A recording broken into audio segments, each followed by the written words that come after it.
प्रकाश का अपवर्तन, refraction of light.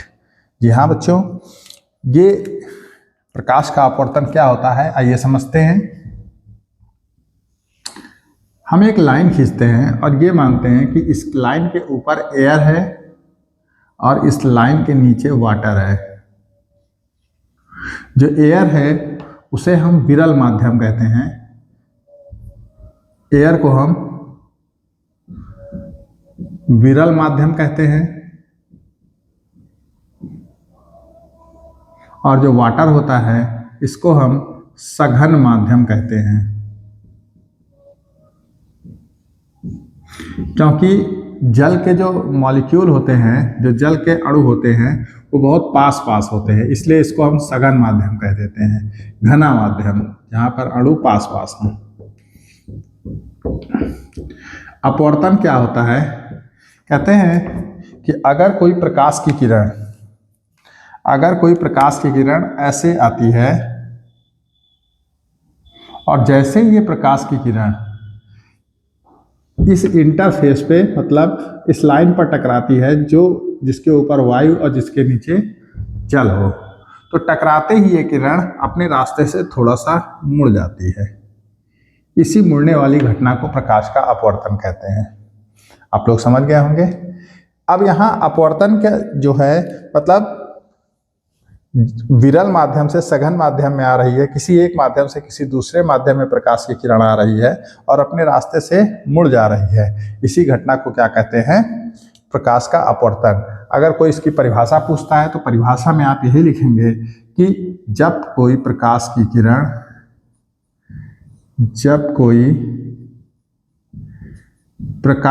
किरण किसी एक माध्यम से दूसरे माध्यम में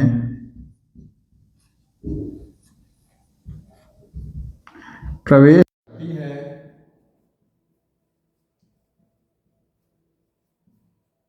तो वह अपने मार्ग से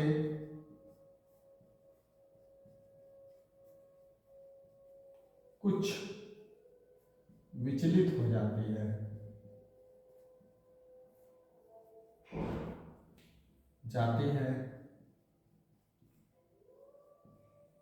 इसी घटना को प्रकाश का अपवर्तन कहते हैं। ठीक है, आप लोगों ने देखा होगा कि जब आप लोग किसी पानी में एक पेंसिल को आधा डालते हो, मतलब एक गिलास में पानी भर लीजिए, उसमें पेंसिल डाल लीजिए, तो पेंसिल आपको जहाँ से पानी और वायु अलग अलग हो रहे हैं वहाँ पे मुड़ जाती है, मुड़ी हुई दिखाई देती है। वो इसीलिए मुड़ी हुई दिखाई देती है, वहाँ पेंसिल नहीं मुड़ती है, वहाँ आने वाला प्रकाश जो प्रकाश आ रहा है वो प्रकाश मुड़ जाता है, इसलिए मुड़ी हुई दिखाई देती है। तो ये रहा आपका प्रकाश का अपवर्तन। अब देखिए, प्रकाश का अपवर्तन तो ये हो गया, लेकिन पूछा क्या जाता है? पूछा जाता है प्रकाश के अपवर्तन के नियम। आपके क्लासेस में जब आएगा, हाई स्कूल में क्लास 10th में जब पूछा जाएगा तो पूछा जाएगा प्रकाश के अपवर्तन के नियम लिखिए। अपवर्तन के नियम क्या होते हैं? अपवर्तन के दो नियम होते हैं। पहला नियम होता है प्रकाश के अपवर्तन के नियम। प्रकाश के अपवर्तन के नियम पूछे जाते हैं तो अपवर्तन के नियम दो होते हैं।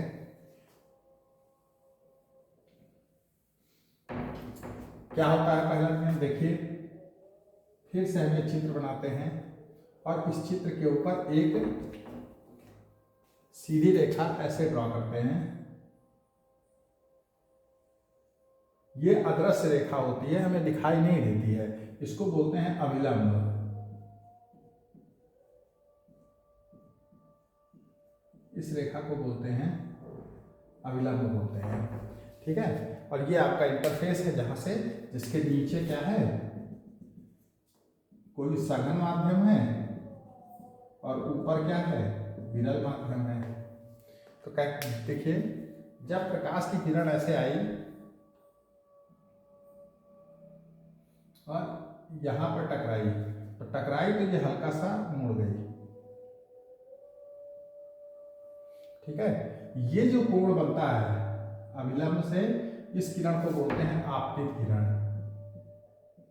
आपतित किरण कहते हैं। और अपवर्तन की बात ही मिलती है तो इसको बोलते हैं अपवर्तित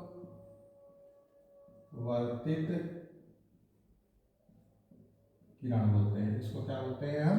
अपवर्तित किरण बोलते हैं। इस कोण को आई से लिखा जाता है, इसे आपतन कोण कहते हैं। और जो ये आर कोण होता है इसे अपवर्तन कोण कहते हैं।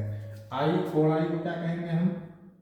कोण आई को बोलते हैं आपतन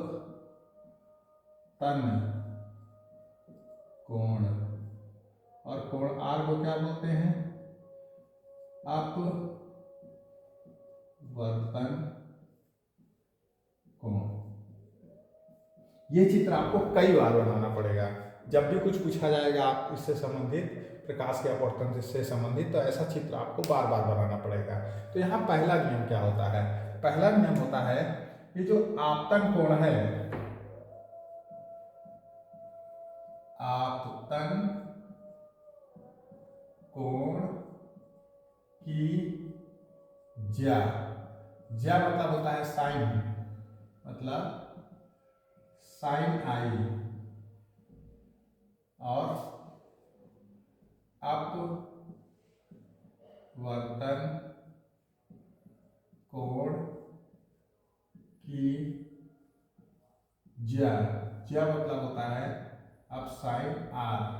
अब एक आपतन कोण की थी तो साइन आई कह दिया, एक अपवर्तन कोण की थी तो साइन आर। आपतन कोण आई होता है तो साइन आई, और अपवर्तन कोण आर होता है तो यहाँ पे साइन आर। आपतन कोण की ज्या और अपवर्तन कोण की ज्या साइन आर का अनुपात, यानी कि साइन आई बटे साइन आर सदैव नियत रहता है।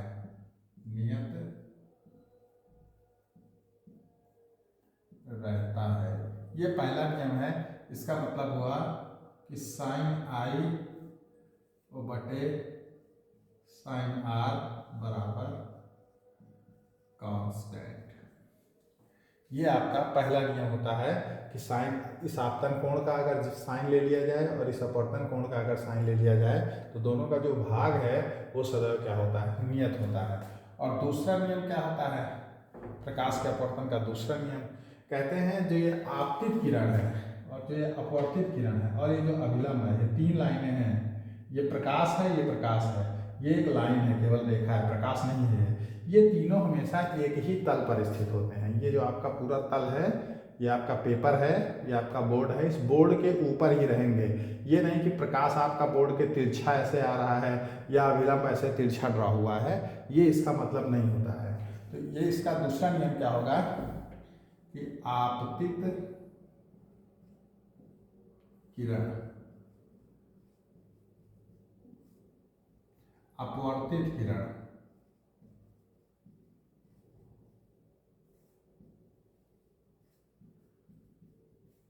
और अभिलंब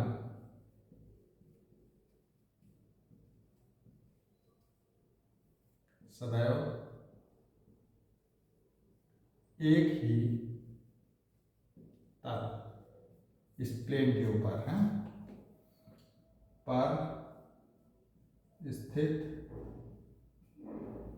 रहते हैं। ये हो जाता है आपका अपवर्तन का नियम।